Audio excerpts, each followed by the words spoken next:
Hello and welcome everyone.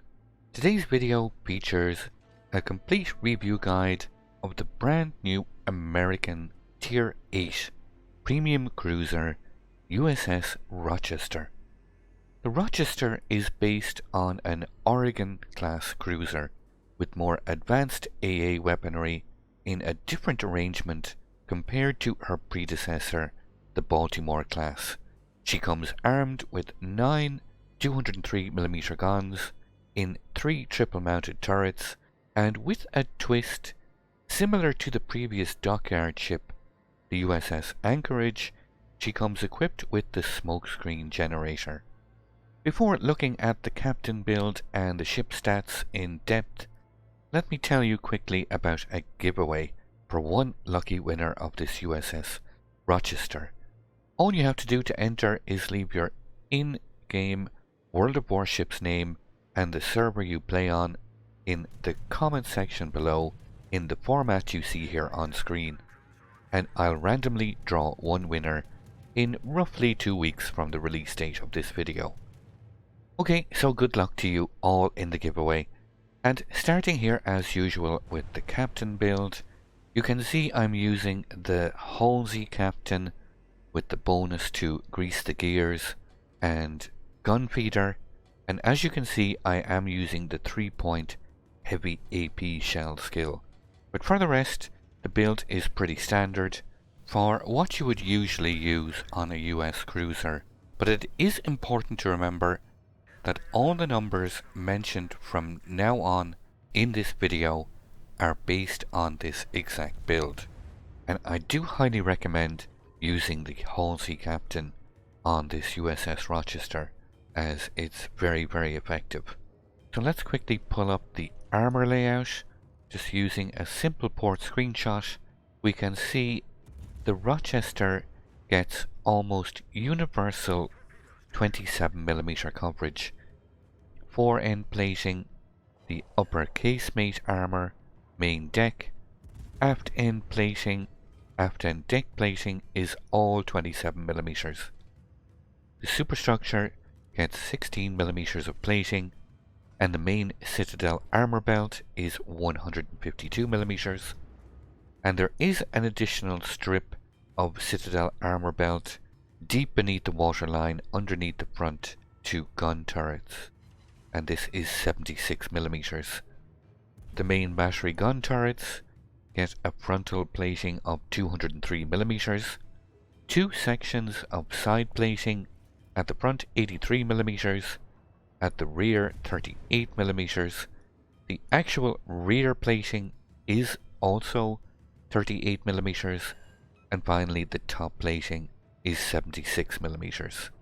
This ties in directly to the ship survivability. It must be noted that the Rochester does not get a repair party. She gets 41,900 hit points and a torpedo protection damage reduction of 13%.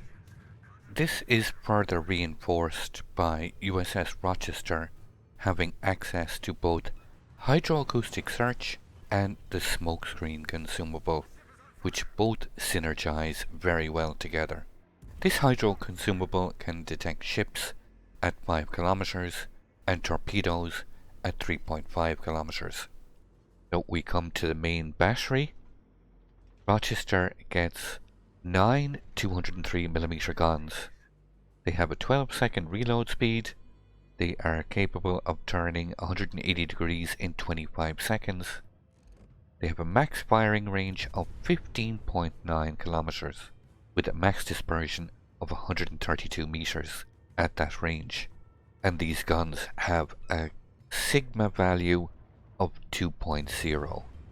Rochester can fire both high explosive and armor piercing rounds.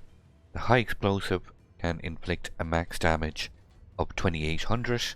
They can penetrate 34mm of armor and have a 16% fire chance.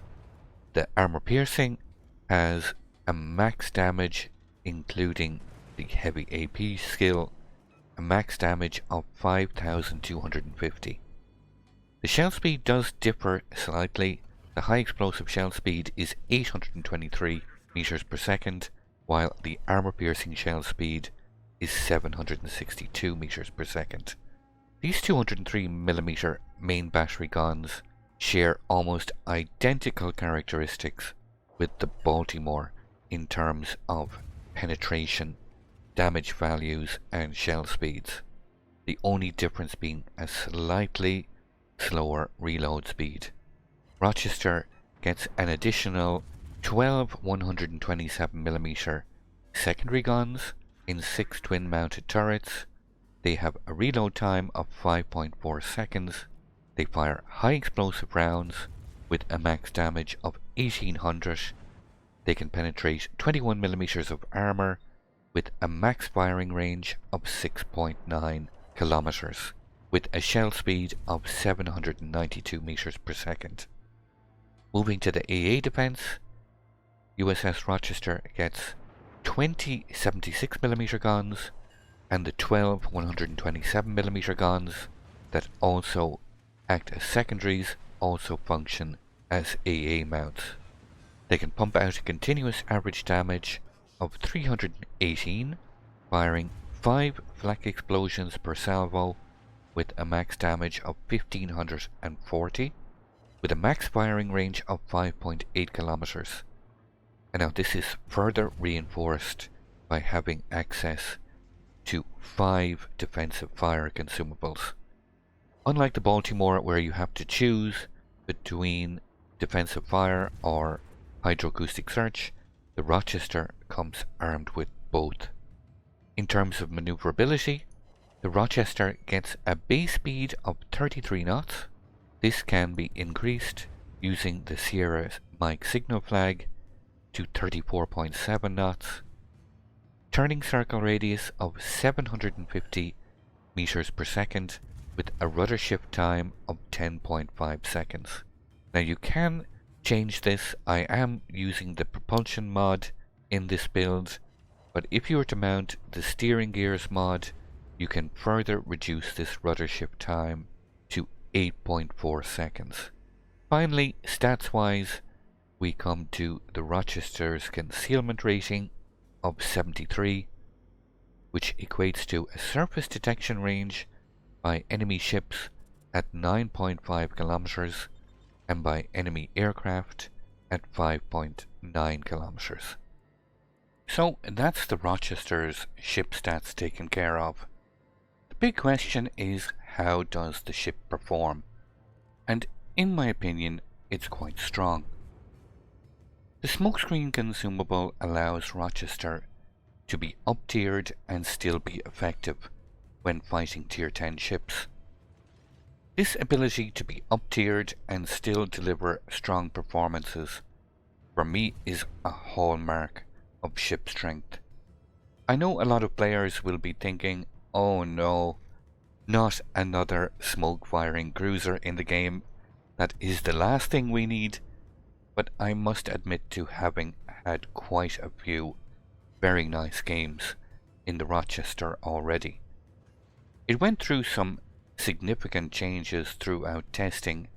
Probably the most dynamic was the removal of its radar and the addition of the smokescreen consumable. But Rochester is now in its finished final state and will be available in the Armory for 11,300 doubloons and in the premium store for varying priced bundles. The USS Rochester is based on a real ship and is historically accurate. The USS Rochester was an Oregon-class heavy cruiser launched on the 28th of August 1945, and although didn't see action in the Second World War, she went on to serve extensively in the Korean War, providing gunfire support to troops ashore and serving as a mobile helicopter base. And I have to say, it's always great to see real ships that served in action added to the game. If you missed out on the opportunity to get the USS Anchorage from one of the previous dockyard events, I can highly recommend the USS Rochester as a solid replacement. The American cruisers in the game, for the most part, look fantastic, and I'm sure the fans of the US cruisers and collectors will be very happy with this ship. Being a Tier 8 premium, Rochester earns a lot of credits and experience, in particular in games versus Tier 10s, so she functions very well as a captain trainer. I really can't find too much negative to say about the Rochester, to be honest, besides the fact she doesn't offer anything particularly new or unique in terms of gameplay. If you would like to get a free USS Rochester for yourself, let me remind you once again of the giveaway.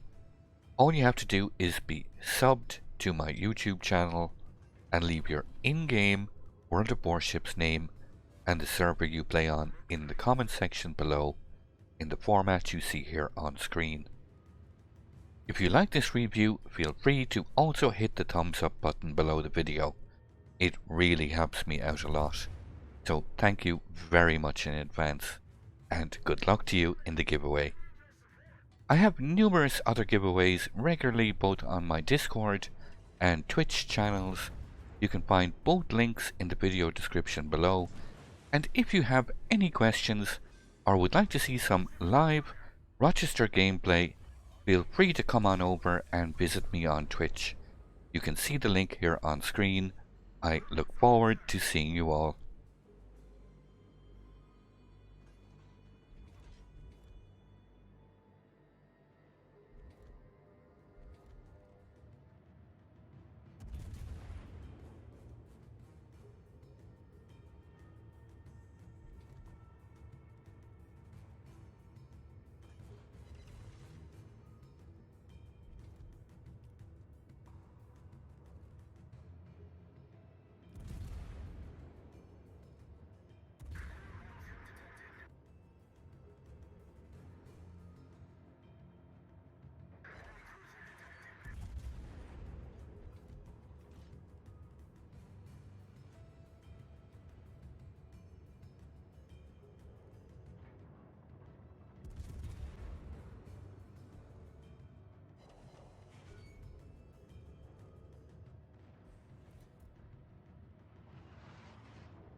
I'd like to thank you once again all for watching.